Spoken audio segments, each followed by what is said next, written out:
그거 좀 줘봐. 국회 자료.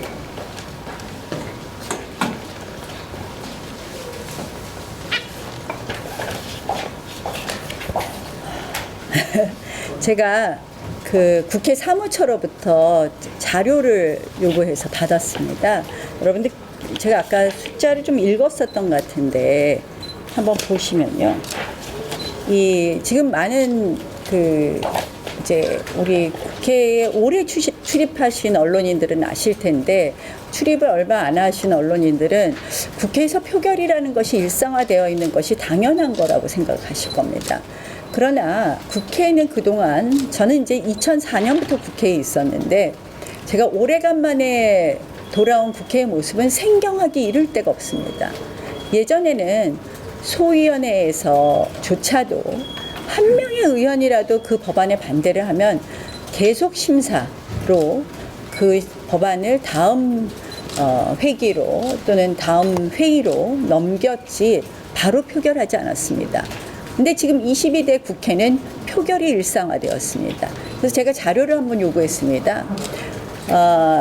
이제 여러분들 보시면 이 예전에는 그래서 이렇게 여야가 웬만하면 이렇게 끝까지 노력을 하다가 정말 여당과 야당이 사실은 도저히 합의할 수 없는 그런 법안들이 있습니다.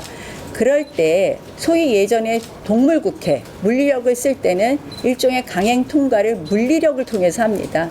뭐 의장석을 먼저 점거한다든지 우리가 여러 가지 형태의 물리적 통과를 합니다. 그런데 이 물리력을 쓰는 것에 대한 국민의 비난이 일면서 국회 선진화법을 통과시켜서 물리력은 쓰지 말자. 그런데 그러면 그냥 마냥 반대하고 다른 당이 합의를 하지 않아서 안건을 상정하지 못하고 통과시키지를 못하면 어떻게 하냐 해서 나온 것이 국회 선진화법의 패스트트랙 제도입니다. 그런데 이 패스트트랙 제도도 사실은 제가 이제 패스트트랙에 대해서 설명을 하면 또 달리 긴 이야기가 되는데요. 패스트트랙 제도도 민주당이 그것을 악용하기 시작했습니다. 그게 무슨 말씀이냐?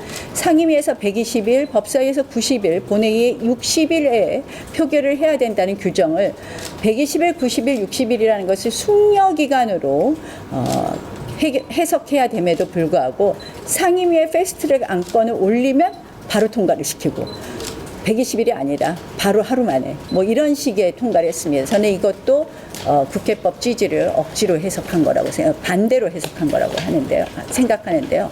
여러분 그래서 이 한마디로 동물국회 때는 뭐 의사당을 점거하고 이런 것이 강행 통과로만 생각을 하셨지만 그것이 왜냐하면 단독으로 일종의 합의 없이 단독으로 안건을 상정하고 이런 것.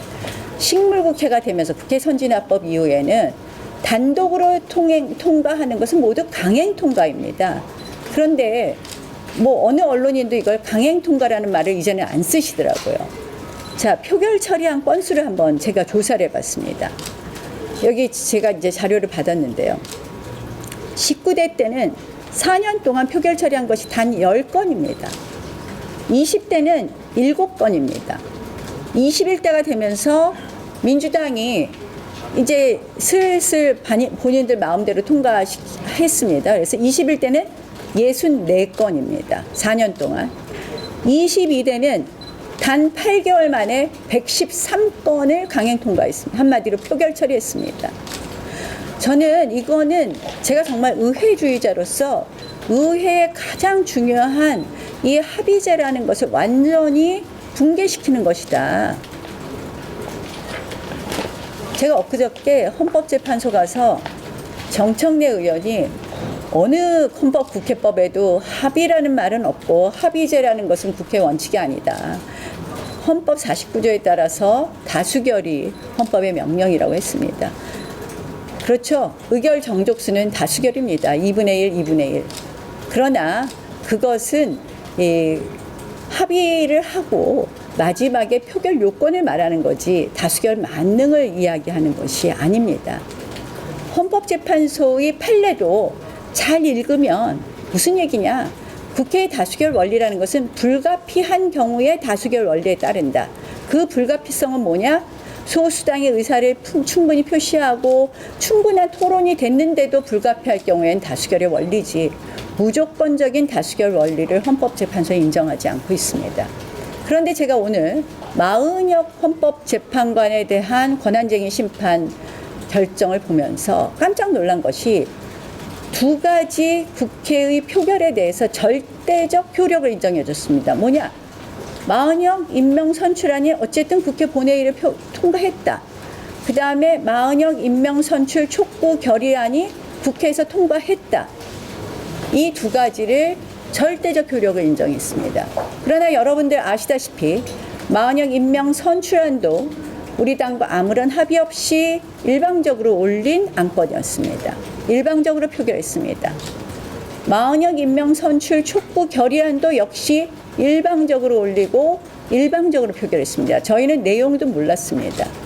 그러니까 어떤 소수당과 합의나 토론이나 이런 의사표시가 없었던 것입니다. 그래서 저는 이 헌법재판소가 어떻게 보면은 국회의 이 프로세스를 모르다 보니까 이런 판결을 했는데, 헌법재판소의 이런 결정은 결국 민주당의 의회 독재를 묵인하고 조장하고 방조하는 것이다. 그리고 이렇게 되면 국회는 한 석이라도 많은 그런 당의 일당에 의해서 마음대로 운영이 된다. 그러면 국회의 본래의 기능, 갈등을 조정하고 통합하는 그 기능은 아예 사라져 버린다. 이것은 결국 무엇이 되느냐? 국민의 소수의 의견은 무시되는 국민의 피해로 올 것이라는 말씀을 드립니다. 장황하게 말씀드렸는데 궁금한 거 있으면 말씀해 주세요.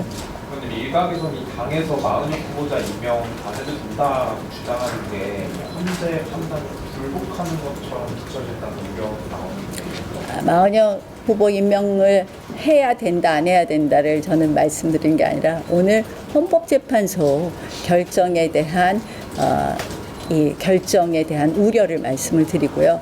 그 결정은 결국 옳은 결정이 아니다라는 말씀을 드립니다. 승복 여부는 그 다음의 문제입니다. 헌법재판소 결정에 대한 비판입니다. 승복은 해야 된다고 보시면 헌법재판소 결정에 지금 문제점을 지적하고 있습니다. 혹시 헌재 결정 관련해서 하나서 내신다든가 할 때? 대통령 헌재 결정과 관련돼서요. 마은혁 후보 건은 이미 끝났기 때문에 말씀드릴 수가 없어요. 다른 사항은 월요일 날 의원님께서 야권의 그 특정 정치 편향 언론인들, 정치 패널들의 악의적 가짜뉴스와 생산 유통이 심각한 수준이라면서 박찬원 교수하고 오영희 변호사에 대해서 고발하겠다고 말했는데 고발을 하셨는지? 저희 하나는 고발장을 이미 냈고요. 형사 민사소송을 제기했고 한 건은 아직 고발장은 안 냈나요? 지금 준비하고 있습니다. 네. 박찬원 교수. 네. 예. 근데 그게 이제 말하는 과정에서 오류나 이런 두 번을 반복했습니다. 예, YTN과 오전에 YTN, 오후에 연합뉴스 TV. 이게 고발까지 할 필요가 있느냐, 이게 먼저 바로잡게 하는 게 먼저가 아니냐. 바로잡기를 YTN 출연하셨을 때 바로 말씀을 드렸는데 연합뉴스 TV에 와서 똑같은 말씀을 다시 하셨기 때문에 저희로서는 고발 조치할 수밖에 없었습니다. 그러면 현재 이런 결정에 좀 과정에 문제점들이 있는데 최종적 대응이 어떻게 하고 해야 된다고 생각해요? 결국 이 부분에 대해서는 헌재의 그동안의 판례나 이런 것을 보면 바로 임명을 해야 된다든지 이런 기속력은 없다고 봅니다. 헌재의 결정에 있어서. 그래서 최상목 대행으로서는 이 헌재 결정의 의미라든지 효력 부분에 대해서 충분히 의견을 청취해야 될 것이고 그런 절차를 거친 후에 결정해야 될 것이라고 생각합니다. 이어서 한 가지 어느 언론사세요? 죄송합니다. 미디어오늘의 조현원 기자님. 네, 제가 처음 뵈서 설명을. 국적과 관련해서 중국인 과 관련된 그 발언 때문에 이제 전 그 말을 한 번도 한 적이 없습니다. 제 걸 다시 다 찾아보십시오. 저는 중국인이란 말을 한 적이 없고요. 그래서 찾아보시기 바랍니다. 이게 헌재 그 외부적 채용 막는 오늘은 죄송하지만 지금 다른 헌재 결정에 관한 의회 민주주의에 대한 얘기를 하니까요. 거기에 대해서 물으시려면 조금 이따 물으시든지 조금만 기다려 주시죠. 우리 다른 기자들의 관심사하고 좀 다르신 것 같습니다. 네. 이 정도 하면 될까요? 우리 다른 분들?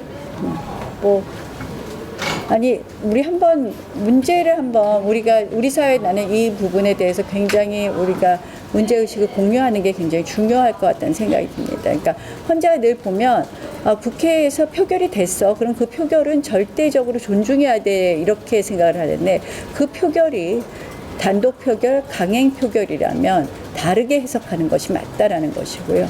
그동안 지금 또 민주당이나 그동안 이제 우리 국회는 부득이한 경우 많은 토론과 많은 뭐 어떻게 보면 의견에 대한 교환이 있은 후 부득이한 경우에 이렇게 단독 표결을 했기 때문에 지금 보여주는 수치가 그렇지 않습니까? 그런데 이렇게 단독 표결을 횡행하는 것은 결국 민주당 의회 독재의 면죄부를 주는 것이다 이렇게 생각을 합니다. 그래서 한번 의회 민주주의에 대해서 우리가 고민을 더 하지 않으면 그것은 다 국민의 피해가 올 거니까 조금 더 심각하게 고민해 주시기 바랍니다. 네, 고맙습니다. 네.